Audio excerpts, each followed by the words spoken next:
Hi dear all students, हम लोग inorganic chemistry 12th class का पढ़ रहे हैं।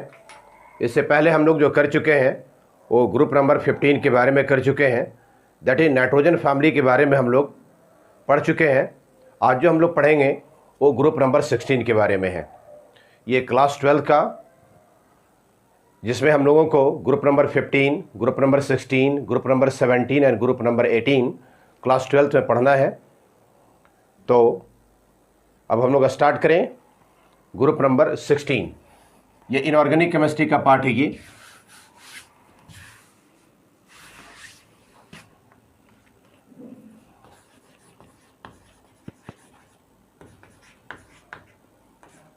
Group number 16।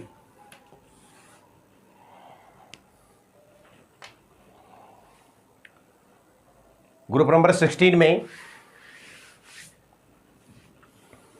जो खास करके पढ़ना है ऑक्सीजन फैमिली के बारे में।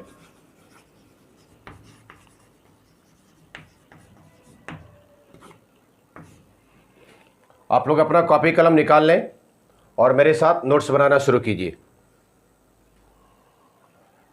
इसमें सबसे पहले जो आप लोग को याद रखना है कौन कौन से एलिमेंट आते हैं। इसमें एलिमेंट है ऑक्सीजन, OS से तेल, पो, oxygen, sulphur, selenium, tellurium and polonium, ये रेडियो एक्टिव एलिमेंट्स है। आपसे पूछा जा सकता है कि ग्रुप नंबर 16 में कौन सा रेडियो एक्टिव एलिमेंट्स है, तो आप याद रखेंगे ये पोलोनियम है। ये इसके बारे में आप लोगों को यहाँ पर नहीं पढ़ना है। डिस्कस जो करना है ऑक्सीजन के बारे में, सल्फर के बारे में, सेलेनियम और टेलोरियम के बारे में, और ख़ास करके ज़्यादातर जो क्वेश्चन आते हैं वो ऑक्सीजन से है और सल्फर से ज़्यादातर क्वेश्चन आते हैं। ठीक है, तो सबसे पहले आप लोगों को एक पैटर्न बताए थे कि इसका एटॉमिक नंबर को याद करना है, राइट। तो इसका एटॉमिक नंबर सिर्फ एक अगर आपको याद है, क्योंकि ऑक्सीजन का एटॉमिक नंबर 8 होता है, आप इसको याद रखेंगे 8, 18, 18, 32।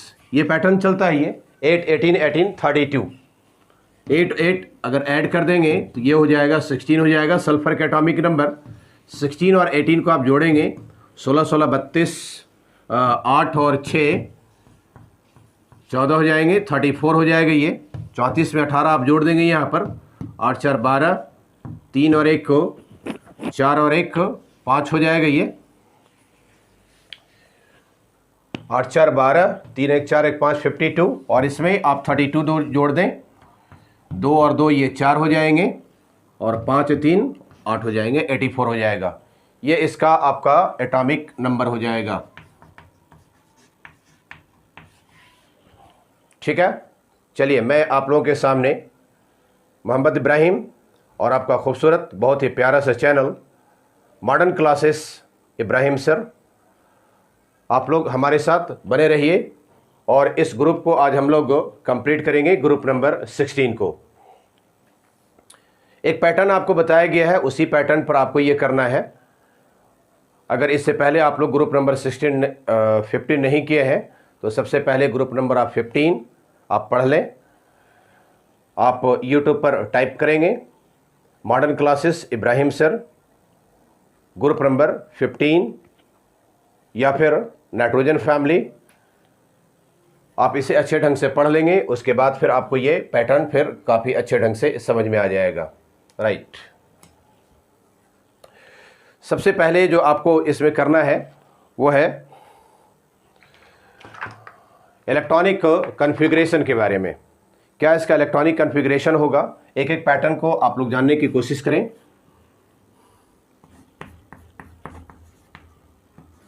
इलेक्ट्रॉनिक कॉन्फ़िगरेशन, खास करके जो हम लोग देख रहे होते हैं वैलेंस सेल इलेक्ट्रॉनिक कॉन्फ़िगरेशन को देख रहे होते हैं, NS2 NP4। किसी एक भी एलिमेंट को अगर आप उठा करके देख लें, जैसे मान लिए कि ऑक्सीजन को आप ले लेते हैं, ऑक्सीजन का एटॉमिक नंबर 8 होता है, इसका इलेक्ट्रॉनिक कॉन्फ़िगरेशन हो जाएगा 1s2 2s2 2p4।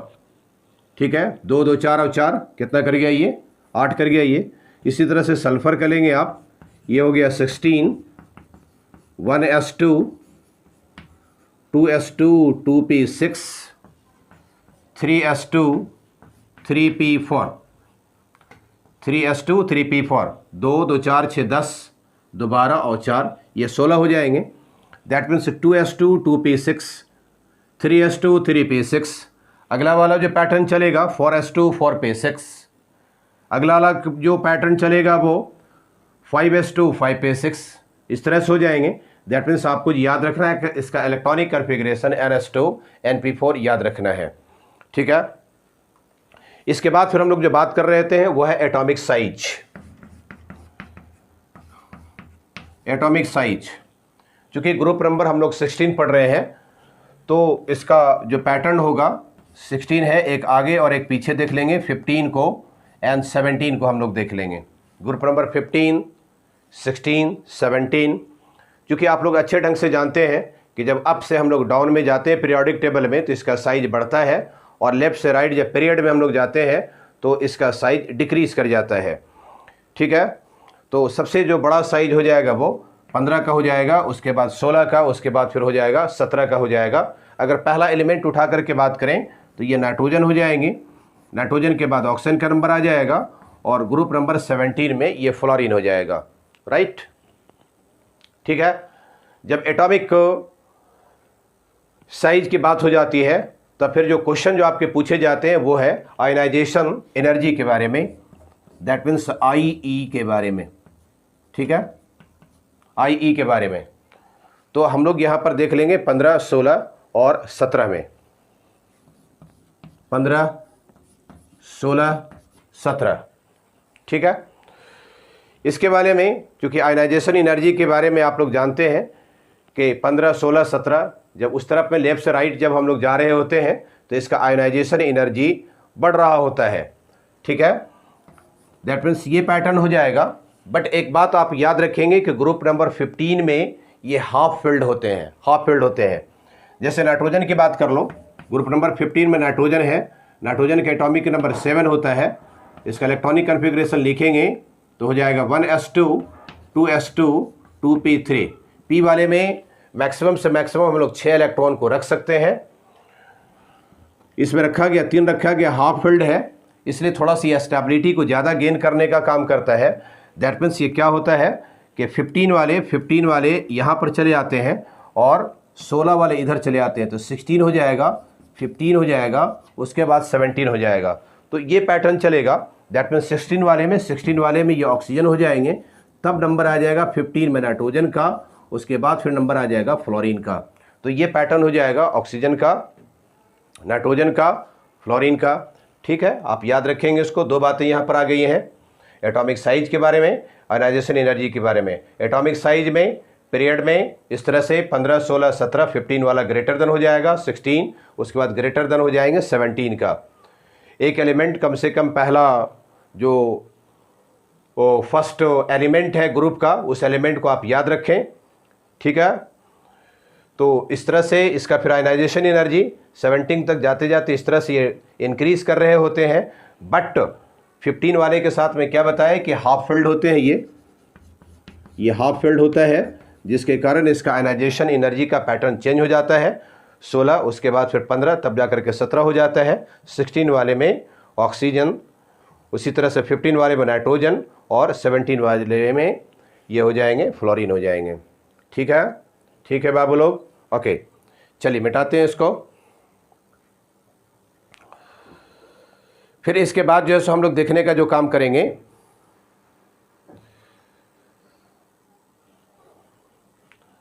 ठीक है। चलो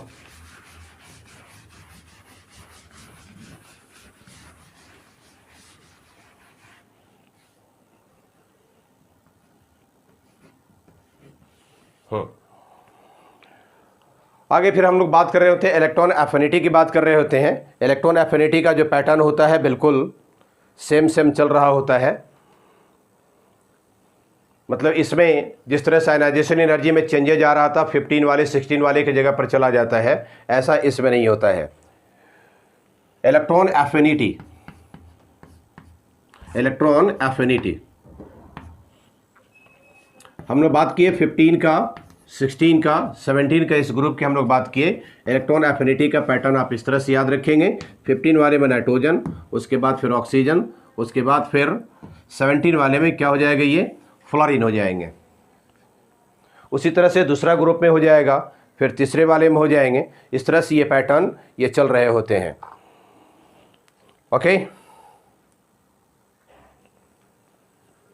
हम लोग बात कर रहे होते हैं इस ग्रुप में खास कर करके ऑक्सीजन, सल्फर, सेलेनियम, टेलरियम, उसके बाद जैसे पोलोनियम के, पोलोनियम तो रेडियो एक्टिव एलिमेंट्स हो गया।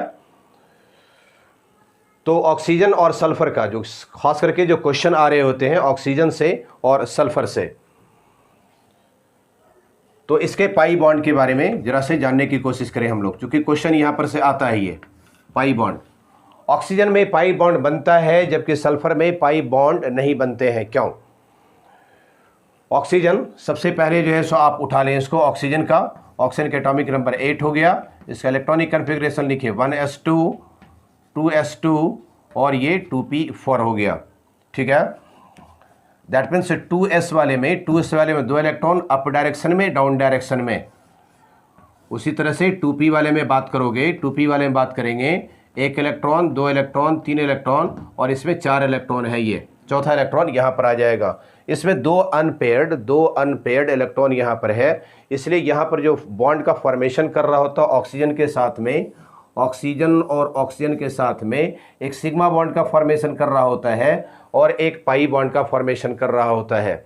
दैट मीन्स ऑक्सीजन के बीच में पाई बॉन्ड का फॉर्मेशन हो रहा होता है, जबकि सल्फर में पाई बॉन्ड का फॉर्मेशन नहीं हो रहा होता है। और इसमें OO इस तरह से ये डाई एटॉमिक फॉर्म में पाए जाते हैं और ये गैसियस फॉर्म में होते हैं।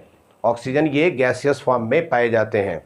ठीक है, लेकिन जब हम लोग सल्फर की बात कर रहे होते हैं, 1 sulphur, 2 sulphur, 3 sulphur, 4 sulphur, 5 sulphur, 1, 5, 6, 7 और ये हो गया 8।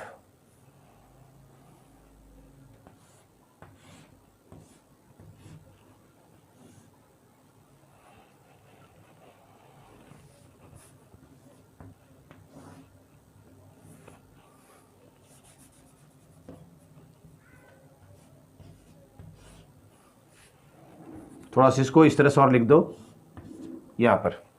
ठीक है, तो इस तरह से ये सिर्फ सल्फर के साथ में सिंगल बॉन्ड का फॉर्मेशन करते हैं और सारे के सारे इसमें सिग्मा बॉन्ड होता है, टोटल के टोटल सिग्मा बॉन्ड होता है। इस स्ट्रक्चर को क्राउन स्ट्रक्चर कहते हैं। इस स्ट्रक्चर को क्राउन स्ट्रक्चर कहा जाता है। यहाँ पर पाई बॉन्ड का फॉर्मेशन नहीं होता है और S8 फॉर्म में होते हैं। ये पाए जाते हैं S8 फॉर्म में होता है और सॉलिड स्टेट में होते हैं। ये सॉलिड स्टेट में पाए जाते हैं। सिर्फ पाई बॉन्ड का फॉर्मेशन करता है। पाई bond is stronger than sigma bond. Sigma bond से काफ़ी मजबूत होते हैं, जिसके कारण ये सॉलिड फॉर्म में होते हैं। यहाँ पर एक पाई बॉन्ड का फॉर्मेशन के कारण due to the pi bond is weaker than the sigma bond, ये गैसियस स्टेट में पाए जाते हैं। ये क्राउन स्टेट हो गया। आपसे क्वेश्चन पूछा जा सकता है कि क्राउन फॉर्म होता है सल्फर का और इसमें जो होते हैं एक सिग्मा बॉन्ड और एक पाई बॉन्ड का फॉर्मेशन कर रहा होता है। ठीक है, नोट करें इसको, टेक द स्क्रीनशॉट। ओके,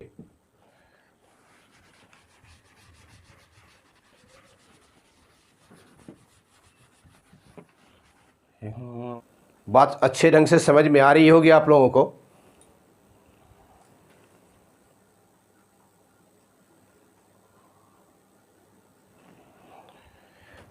ठीक है, अब इसकी हम लोग जो बात कर रहे होते हैं हाइड्राइड्स की बात कर रहे होते हैं। इस ग्रुप में हाइड्राइड्स का फॉर्मेशन किस तरह से कर रहा होता है। हाइड्राइड्स का फॉर्मेशन, इसमें हाइड्राइड्स जो बना रहे होते हैं H2O, H2S, नीचे लिखते हैं यहां पर H2O, H2S, H2SE H2TE। इस तरह से इसका हाइड्राइड का फॉर्मेशन हो गया। अब हम लोग इसमें देखेंगे, ये जो डिपेंड कर रहा होता है, चूँकि ऊपर से अप एंड डाउन जब हम लोग जा रहे होते हैं तो इसका साइज़ क्या कर रहा होता है, इंक्रीज़ कर रहा होता है। तो साइज जो होता है बॉन्ड लेंथ का डायरेक्टली प्रोपोर्शनल होता है। Size, atomic size, bond length जितना बड़ा होगा उसका साइज उतना ही बड़ा होगा। बॉन्ड लेंथ जितना बड़ा होगा ये काफ़ी वीकर होंगे, टूट जाएंगे, काफ़ी आसानी से टूट जाएगा ये। बट इसके आयनाइजेशन एनर्जी के बारे में हम लोग पढ़े रहे होते हैं कि चूँकि ऊपर से नीचे में क्या हो रहा होता है, साइज इंक्रीज कर रहे होते हैं, बट आयनाइजेशन एनर्जी इसका डिक्रीज कर रहा होता है।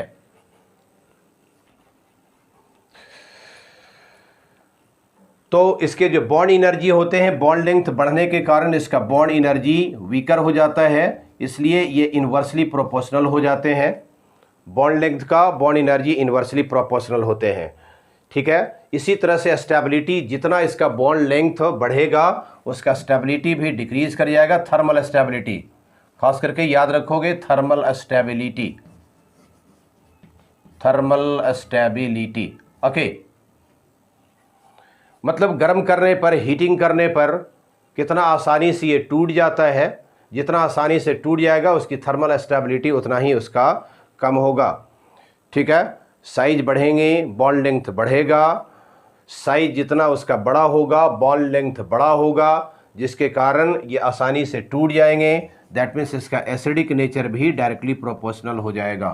तो याद रखेंगे, यहाँ पर एक ही लाइन में बहुत सारा क्वेश्चन आ गया है। एटॉमिक साइज का डायरेक्टली प्रोपोर्शनल होगा बॉन्ड लेंथ, और बॉन्ड एनर्जी उसका इन्वर्सली प्रोपोर्शनल हो जाएंगे।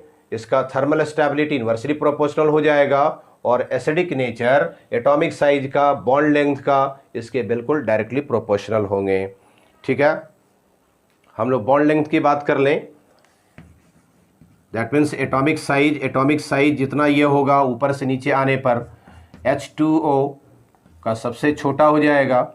उसके बाद नंबर आ जाएगा H2SE का, उसके बाद नंबर आ जाएगा H2S का, उसके बाद H2SE का, उसके बाद हो जाएगा H2TE का। ठीक है। इस तरह से ये पैटर्न हो जाएगा ये। फिर हम लोग बॉन्ड एनर्जी की बात करें। बॉन्ड एनर्जी क्या होता है इसका, जस्ट इसका इन्वर्सली प्रोपोर्शनल होता है। तो लिखो यहाँ पर बॉन्ड एनर्जी के बारे में, H2O ग्रेटर देन H2S से, ग्रेटर देन H2SE से, इज ग्रेटर देन H2TE से। ठीक है, वेरी गुड। स्टेबिलिटी के बारे में हम लोग बात कर रहे हैं। स्टेबिलिटी भी उसी तरह से इसका हो जाता है जिस तरह से इसका बॉन्ड एनर्जी होता है, उसका थर्मल स्टेबिलिटी भी उसी तरह से हो जाते हैं। तो स्टेबिलिटी के बारे में पैटर्न लिखो इसका। क्वेश्चन उस तरह से नहीं पूछेगा बेटा, आपका दो मान लिया कि कंपेयर करने के लिए दे दिया है, H2S में H2SE में दे दिया है, कंपेयर करने के लिए H2O में दे दिया है, H2TE में दे दिया है।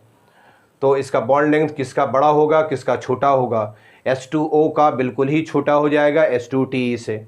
उसी तरह से बॉन्ड एनर्जी के बारे में मान ली कि यहाँ और यहाँ के बीच में कंपेयर करने के लिए दे दिया है, तो H2S का ग्रेटर देन हो जाएगा H2TE से। सेम इसके बाद स्टेबिलिटी का भी सेम पैटर्न होता है। स्टेबिलिटी का गर्म करने पर, हीट करने पर जितना आसानी से जो टूट जाने का काम करे, स्प्लिट कर जाए, H2O greater than H2S greater than H2SE greater than H2TE। ठीक है, तो आप इसको याद रखेंगे। उसी तरह से एसिडिक नेचर में, एसिडिक नेचर ये डायरेक्टली प्रोपोर्शनल होता है। एटॉमिक साइज का डायरेक्टली प्रोपोर्शनल एसिडिक नेचर होते हैं। दैट मीन्स जो पैटर्न एटॉमिक साइज का जो चल रहा था बॉन्ड लेंथ के साथ में, सेम पैटर्न एसिडिक नेचर में भी चलेंगे। तो एसिडिक नेचर इसका आप लोग देख लें। Acidic nature that means bond length के ये डायरेक्टली प्रोपोर्शनल होते हैं। H2O स्मॉलर देन हो जाएगा H2S से, ये स्मॉलर देन हो जाएंगे H2SE से, उसके बाद हो जाएगा H2TE। फिर इसमें हम लोग बात कर रहे होते हैं लिक्विफिकेशन का। दैट मीन्स गैसियस स्टेट से लिक्विड फॉर्म में चेंज होना, that is called liquefaction. Change into the liquid from gaseous state is called liquefaction. तो नेक्स्ट पैटर्न आप लिख लेंगे लिक्विफिकेशन।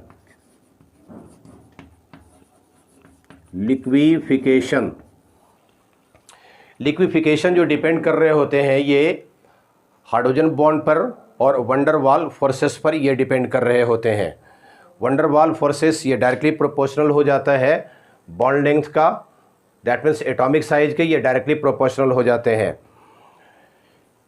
हाइड्रोजन बॉन्ड जो खास करके बन रहा होता है, हाइड्रोजन बॉन्ड जो बन रहे होते हैं, H बॉन्ड का फॉर्मेशन हो रहा होता है शॉर्ट एक ट्रिक याद रखोगे, फॉन में फ्लोरीन के साथ में, ऑक्सीजन के साथ में, नाइट्रोजन के साथ में, दैट मीन्स हाइड्रोजन बॉन्ड बनेगा HF के साथ में, HO के साथ में, H और नाइट्रोजन के साथ में।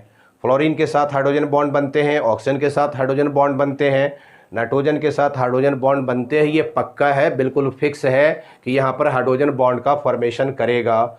शॉर्ट में याद रखोगे FON, FON FON, fluorine, oxygen, nitrogen. Okay, ठीक है बेटा।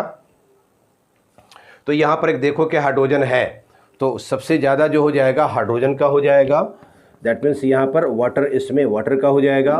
उसके बाद फिर यहाँ से इसका साइज, यहाँ से साइज फिर इसका कर जाएगा H2TE का नंबर आ जाएगा, H2TE। यहाँ पर वंडर वाल फोर्सेस, और वंडर वाल फोर्सेस जो होते हैं वो डायरेक्टली प्रोपोर्शनल हो जाता है एटॉमिक को साइज का। वंडर वाल फोर्सेस सभी में फिर इसके बाद बनेगा वंडर वाल फोर्सेस, वंडर वाल फोर्सेस बनेंगे एटॉमिक साइज का, ये डायरेक्टली प्रोपोर्शनल होता है, एटॉमिक साइज पर ये डिपेंड कर रहा होता है, ये डायरेक्टली प्रोपोर्शनल होते हैं। तब नंबर आ जाएगा ये H2TE, उसके बाद आ जाएगा H2SE, उसके बाद नंबर आ जाएगा H2S का।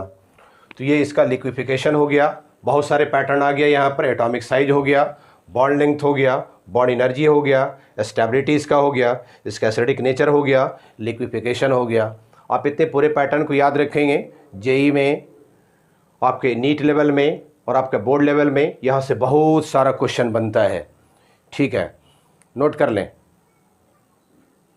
इसके बाद फिर हम लोग बात कर रहे होते हैं ऑक्सीडेशन स्टेट का। देखें इस ग्रुप में ऑक्सीडेशन स्टेट किस तरह से कर रहे होते हैं, नोट करें। ठीक,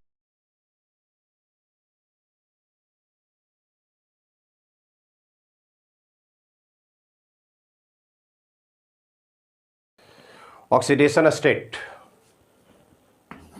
जिसको ऑक्सीडेशन नंबर भी कहते हैं,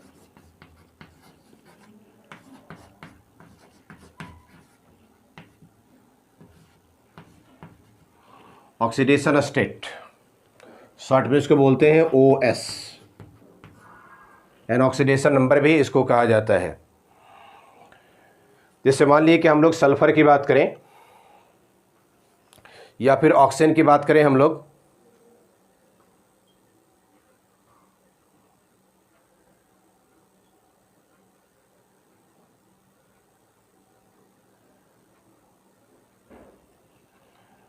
सल्फर की बात करें, इसमें सल्फर का एटॉमिक नंबर हो गया 16 हो गया। जितना इलेक्ट्रॉन को गेन कर करके या फिर लूज कर करके मैक्सिमम से मैक्सिमम जितना बॉन्ड का ये फॉर्मेशन कर सकता है, ये इसका ऑक्सीडेशन स्टेट कहलाता है। ये हो गया 2, 8 to 6। अब यहाँ पर आप लोग देखें, लास्ट में 6 अपने ऑक्टेट को पूरा करेगा ये स्टेबिलिटी को गेन करने के लिए, तो इसको 2 इलेक्ट्रॉन चाहिए, जिसमें 2 इलेक्ट्रॉन को गेन करेगा और चाहिए वाला में जो होता है वो नेगेटिव वाले में होते हैं। ठीक है, या तो फिर 6 इलेक्ट्रॉन को ये लूज करे, तो लूज अगर करता है तो +6।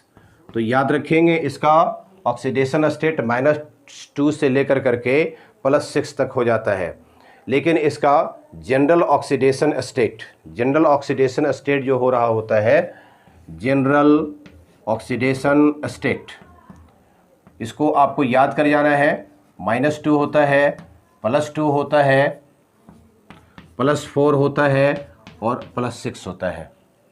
ठीक है, इसका जनरल ऑक्सीडेशन स्टेट -2, +2, +4 और +6 होता है।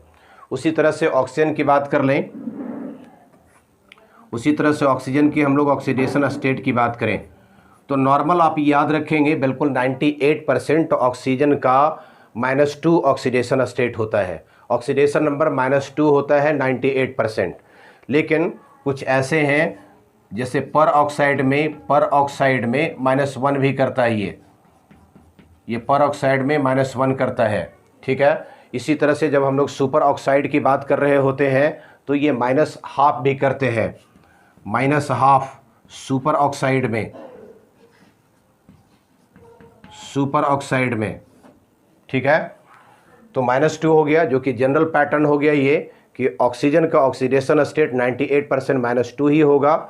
उसके बाद पर ऑक्साइड में -1 करेगा, सुपर ऑक्साइड में -1/2 कर रहे होते हैं।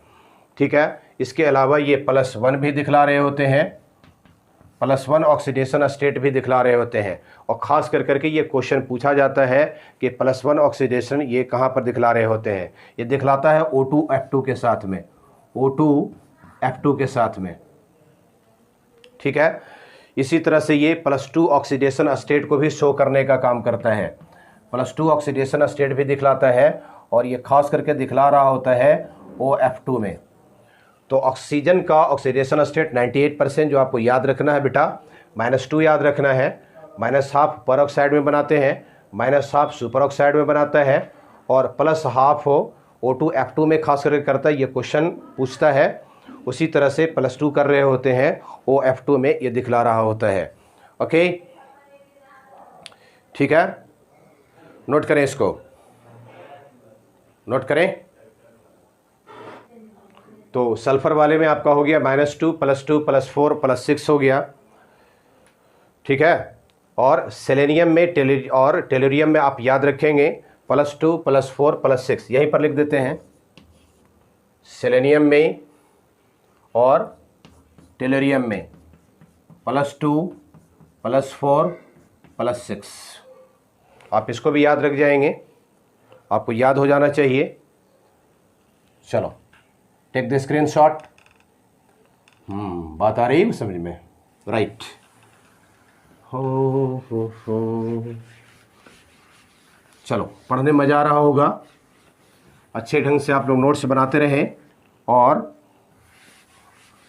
नोट्स को थोड़ा सा रिवाइज करें। जितना बता दे रहे हैं उसी तरह का क्वेश्चन का पैटर्न आएगा। आगे जो हम लोग खास करके यहाँ पर से जो क्वेश्चन आ रहे होते हैं वो है कोवैलेंसी, कितने बॉन्ड का ये फॉर्मेशन कर सकता है। कोवैलेंसी जब ये सेंट्रल एटम के फॉर्म में होते हैं तो ये कितने बॉन्ड का ये फॉर्मेशन करता है। जैसे मान लिए कि इसका पहला जो हो गया, पहला एलिमेंट ऑक्सीजन है, पहला एलिमेंट इसका ऑक्सीजन है, ऑक्सीजन का एटॉमिक नंबर 8 हो गया। ये हो गया 1s2 2s2 2p4। लास्ट वाले के लिए, इसके वाले बैलेंस वाले के लिए हम लोग लिखते हैं 2s वाले में कितना इलेक्ट्रॉन हो गया, 2 इलेक्ट्रॉन, 1 इलेक्ट्रॉन, 2 इलेक्ट्रॉन हो गया। उसी तरह से 2p वाले में ये 4 इलेक्ट्रॉन हो गया, 1 2 3, और चौथा वाला जो लिखेंगे डाउन डायरेक्शन में लिखेंगे। यहाँ आपको बिल्कुल क्लियर 2 अनपेयर्ड इलेक्ट्रॉन दिख रहे हैं, ये हर हालत में कोवैलेंट बॉन्ड का फॉर्मेशन करेगा। दैट मीन्स इसमें एक तो ये है कि 2 कोवैलेंट बॉन्ड का फॉर्मेशन करेंगे, 2 कोवैलेंट बॉन्ड का फॉर्मेशन ये करेगा। ठीक है, लेकिन कभी कभी ये जम कर करके क्या करता है कि अगले वाले में ये स्प्लिट कर जाते हैं, नेक्स्ट वाले में स्प्लिट कर जाते हैं, जिसके कारण ये भी जो है ये तीन का भी ये फॉर्मेशन करने लगते हैं। तो इसके बारे में 2 और 3 कोवैलेंसी को ये शो करने का काम करेगा। ठीक है, उसी तरह से आगे हम लोग बात करें सल्फ़र के बारे में बात करें। सल्फ़र का ऑक्सीडेशन नंबर 16 हो गया। इसका इलेक्ट्रॉनिक कन्फिग्रेशन लिखो 1s2 2s2 2p6 3s2 3p4, ये 2p वाला यहाँ लिखा हुआ था, 2p वाला यहाँ लिखा हुआ है, ठीक है। इसके वाले में, लास्ट वाले में लिखें इसका 3s वाले में 1 इलेक्ट्रॉन 2 इलेक्ट्रॉन, 3p वाले में 1 2 3 और 1 4 कर गया। इसके बाद जो आगे जो वैलेंट शेल का ये फॉर्मेशन जो कर रहे थे वैकेंट ऑर्बिटल्स, वो है 3d है ये 1 2 3 4 5 जो इसका वैकेंट होता है। तो सबसे पहली बात तो आपको यहाँ पर 2 अनपेयर्ड दिख रहा है, तो ये 2 कोवैलेंसी को तो शो किया ही। अब क्या कर रहा होता है, यहाँ पर से इसको हटा करके ये स्प्लिट करवा देंगे, यहाँ पर ये जम कर जाते हैं, तो यहाँ पर एक अनपेयर्ड हो जाता है। तब कितना हो गया, 1 2 3 4 अनपेयर्ड हो गया। तो ये 4 कोवैलेंसी को भी दिखलाएगा ये। और भी क्या कर रहा होता है कि यहाँ पर से ये जम करके एस वाले से भी जम करके आगे चले आते हैं यहाँ पर। तब अनपेयर्ड कितना हो गया, 1 2 3 4 5 6, तब इसकी कोवैलेंसी ये 6 भी शो कर रहे होते हैं। तो कितना हो गया, 2 हो गया, 4 हो गया और 6 हो गया, ठीक है। इतना ये कोवैलेंसी को सल्फ़र में दिखला रहा होता है। कौन कौन सा हो गया, 2 हो गया, 4 हो गया और 6 हो गया, ठीक है। जैसे आप देखें H2S में, H2S में एग्जाम्पल के तौर पर यहाँ पर ले रहे हैं H2S सल्फ़र के साथ में कितना हो गया, हाइड्रोजन 2 हाइड्रोजन हो गया।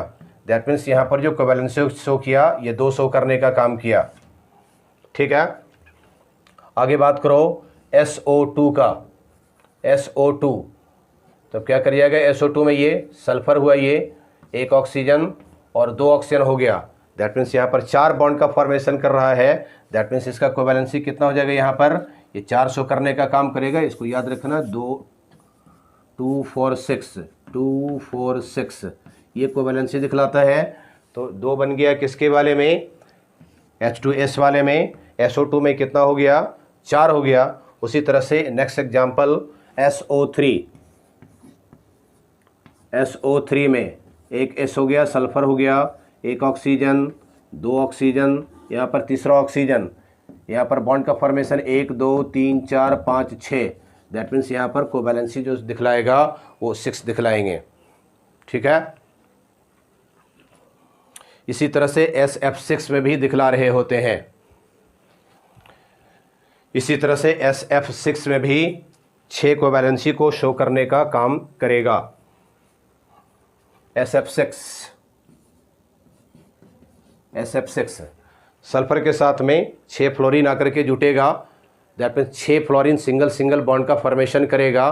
दैट मीन्स 6 कोवैलेंट बॉन्ड का ये फॉर्मेशन करेंगे। नोट करें इसको। इसके बाद फिर जो हम लोग देखने का काम कर रहे होते हैं वो है इसकी स्ट्रक्चर के बारे में, और ख़ास करके इसमें जो फॉर्मेशन कर रहे होते हैं इसके हाइब्रिडाइजेशन खास करके SO2 का, SO3 का, इसमें हम लोग किस तरह से ये पाई बॉन्ड का फॉर्मेशन करेगा इसके बारे में हम लोग देखने का काम करते हैं। नोट करें पहले इसको।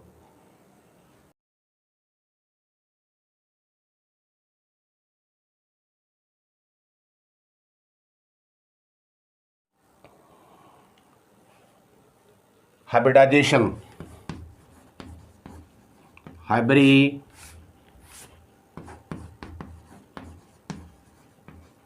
हाइब्रिडाइजेशन जो खास करके पूछा जाता है SO2 में। एक तो आप इसके स्ट्रक्चर मेथड से भी निकाल सकते हो। सल्फ़र के साथ में 1 ऑक्सीजन 2 ऑक्सीजन हो गया, इसके ऊपर इसके अलावा 1 LP बच जाएंगे इसके ऊपर। तो इसका हम लोग जो निकाल रहे होते हैं Z is equal to 1 sigma bond 2 sigma bond, दोनों सिग्मा बॉन्ड को लेकर के आएंगे और LP लोन पेयर, पेयर का मतलब जोड़ा, कितना जोड़ा, एक जोड़ा है ये, तो Z का वैल्यू हो गया 3 हो गया। जब Z का वैल्यू 3 आता है तो ये हो गया sp2, P वाले के लिए 2 हो गया, S वाले के लिए 1 हो गया, यहाँ पर पावर छुपा हुआ रहता है तो 2 और 1 3 कर गया। तो इसमें जो हाइब्रिडाइजेशन शो करेगा SO2 में वो sp2 हाइब्रिडाइजेशन शो करने का काम करेगा। अब इसमें पूछा जाता है नेचर के बारे में कि p पाई बॉन्ड कितना बना है और d पाई बॉन्ड खास करके कितना बनने का काम किया है। चलो मिटाते हैं इसको।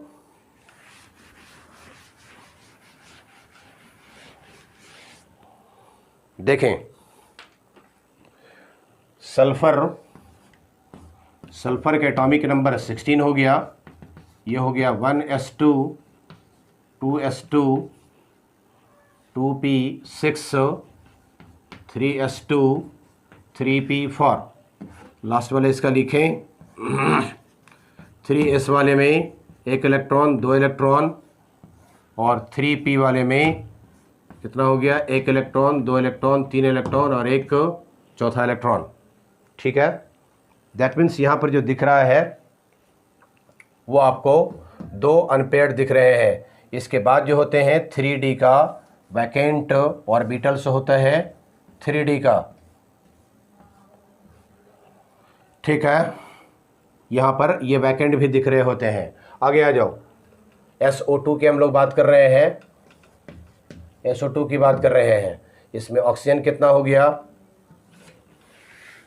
इसमें ऑक्सीजन का 2 एटम हो गया, ऑक्सीजन के एटॉमिक नंबर 8 हो गया, कितना हो गया ये 1s2 2s2 2p4। इसके लास्ट वाले लिखें आप इसको 2s वाले में लिखें,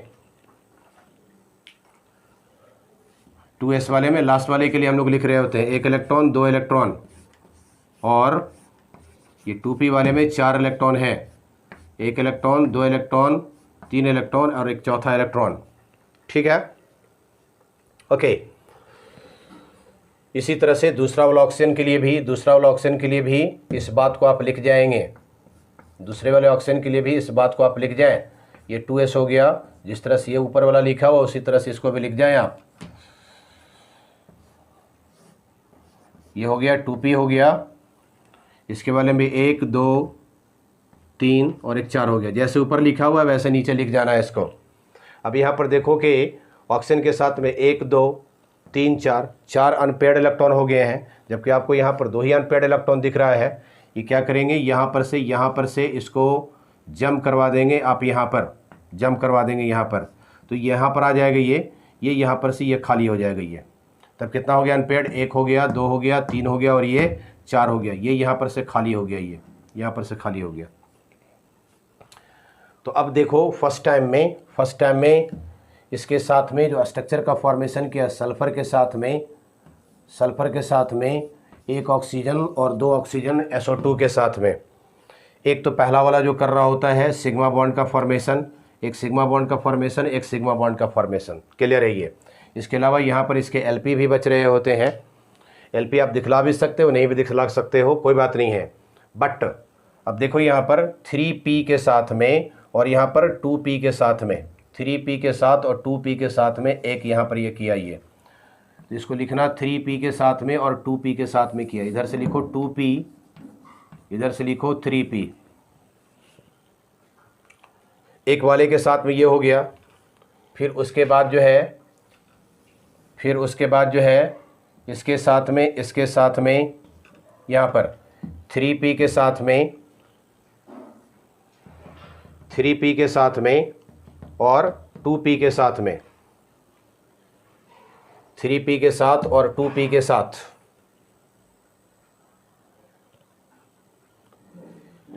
पहला वाला तो जो कर गया इसके वाले साथ में एक जो किया वो सिग्मा का फॉर्मेशन कर गया, फिर इसके साथ में एक फॉर्मेशन जो किया वो सिग्मा का फॉर्मेशन कर गया। ठीक है, अब अगला वाला में 3p और यहाँ पर जो दिया हुआ वो 2p दिया हुआ है। देख बढ़िया से, यहाँ पर जो दिया हुआ 3p दिया हुआ है ये, और यहाँ पर जो दिया हुआ 2p दिया हुआ है। तो तो इधर से हो गया 2p हो गया और 3p हो गया। फर्स्ट वाले जो दो करेंगे, फर्स्ट वाला जो दो करेगा वो सिग्मा सिग्मा बॉन्ड का फॉर्मेशन कर लेगा। नेक्स्ट जो करेगा पाई बॉन्ड का फॉर्मेशन करेगा, तो यहाँ पर इसका वाला 2p वाला पाई हो जाएगा और 3p वाला पाई हो जाएगा। ठीक है, अगला वाला जो बचेगा, नेक्स्ट वाला जो लास्ट जो एक बचने का जो काम कर रहा है, ये वाला और ये वाला जो बचने का काम कर रहा है, ये देखें 3d का है और यहाँ पर ये 2p का है। तो ये वाली बात हो जाएगा, ये 2p वाला हो जाएगा, ये 2p वाला हो जाएगा पाई का, और ये जो हो जाएंगे 3d पाई का हो जाएगा। तो पाई बॉन्ड का जो फॉर्मेशन करने का काम किया है 2p पाई का और 3p पाई का। लेकिन अगला वाला जो कर रहा होता है, एक तरफ में p पाई होता है और d पाई होते हैं। तो पूछा जाएगा क्वेश्चन कि p पाई कितना बनाया, तो एक बनाया। p पाई और d पाई कितना बनाया, तो एक बॉन्ड का ये फॉर्मेशन किया। ठीक है, इस तरह से क्वेश्चन आएगा आपका बनाने के लिए। सेम इसी तरह से आपको SO3 के बारे में भी पूछा जाता है, इसी तरह से SO3 के बारे में भी पूछा जाता है। मिटाएं इसको। Okay, right.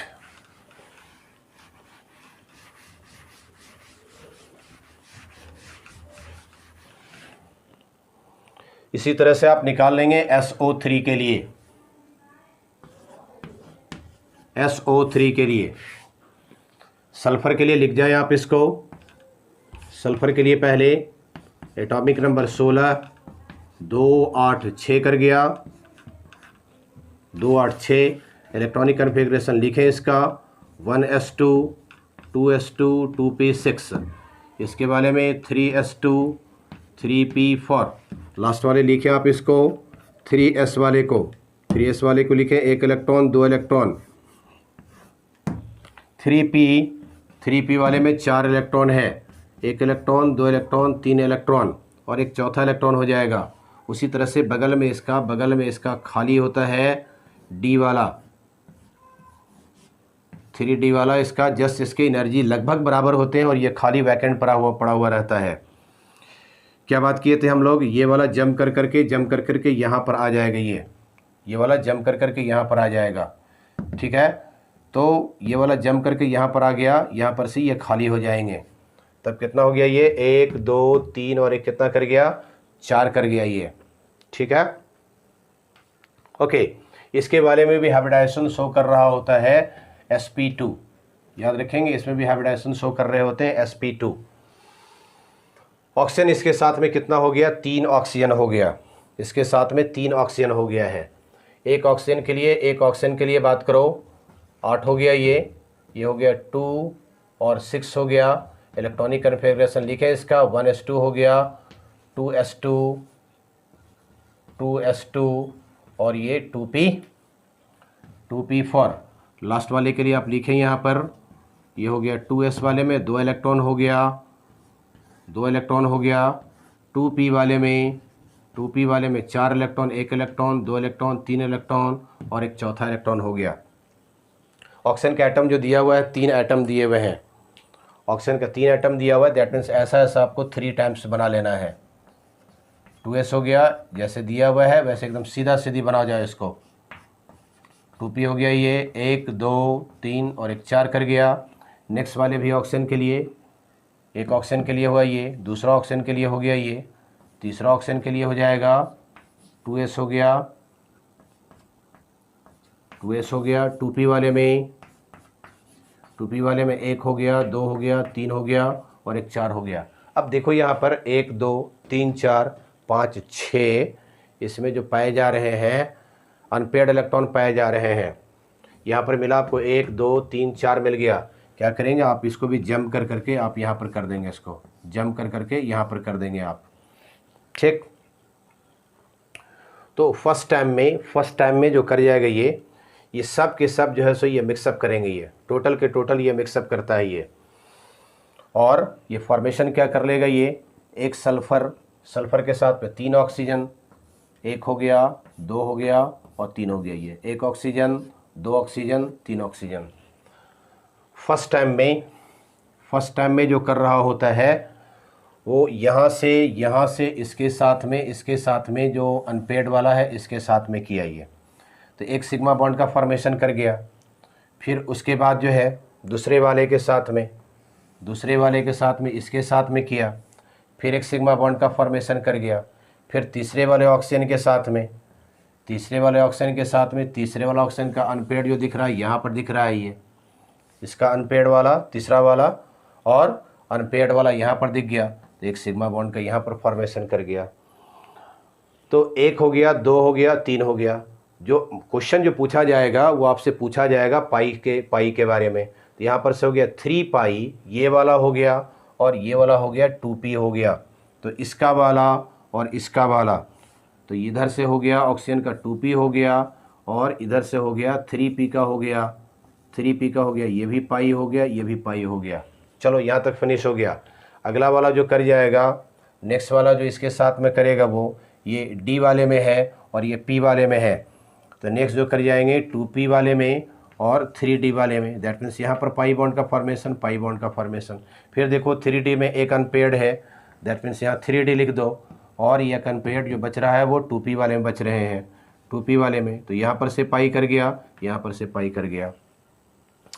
अब आपसे ये क्वेश्चन पूछा जाएगा पी पाई कितना बनाया, तो पी पाई 1 बनाया, पी पाई डी पाई जो बनाया वो 2 बॉन्ड का फॉर्मेशन किया। क्लियर है? तो इस तरह से आप दिखलाएंगे इसको। वैसे आप हो ये सारी बातें आपको सिखाया गया है केमिकल बॉन्डिंग में क्लास 11th में, ये सारी बातें आपको सिखाया जाता है। बीबीटी में और हाइब्रिडाइजेशन में सब कुछ वहाँ पर डाला गया है, आप उसको वहाँ पर भी जा कर के पढ़ सकते हो। चलो नोट करें, ठीक है।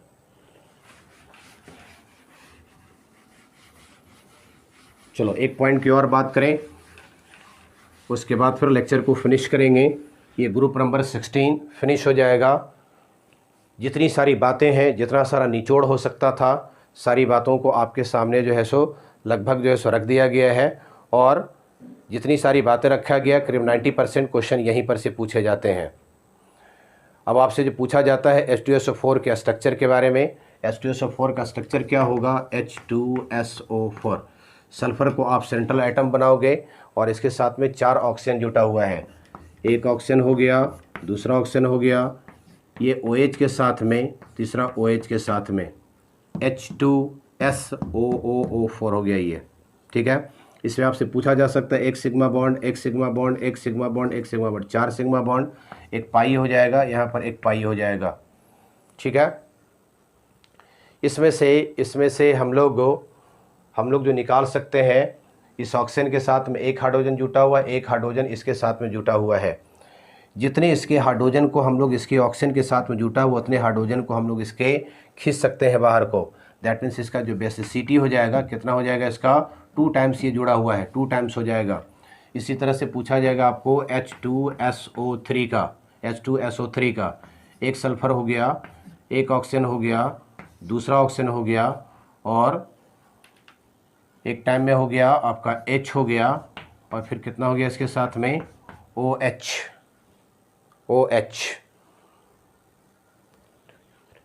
एक ऑक्सीजन, 2 ऑक्सीजन और कितना हो गया, 3 ऑक्सीजन, OH। आप इसको ऐसे कर दें, ज़्यादा हो गया है ये, यहाँ पर भी इसके साथ में OH कर दें। 1 2 3 4 6 होता है इसका वैलेंस इलेक्ट्रॉन। तो ये स्ट्रक्चर हो गया H2SO3 का। इसमें से भी 2 H जुटा हुआ है, दैट मीन्स इसका बेसिसिटी कितना हो जाएगा, इसके भी 2 हो जाएंगे। फिर उसके बाद फिर पूछा जाएगा आपको एनहाइड्राइड, दैट मीन्स वाटर को इसमें से टान लेने पर कितना बचेगा। तो आप अगर इसमें से H2O को अगर हटा लें,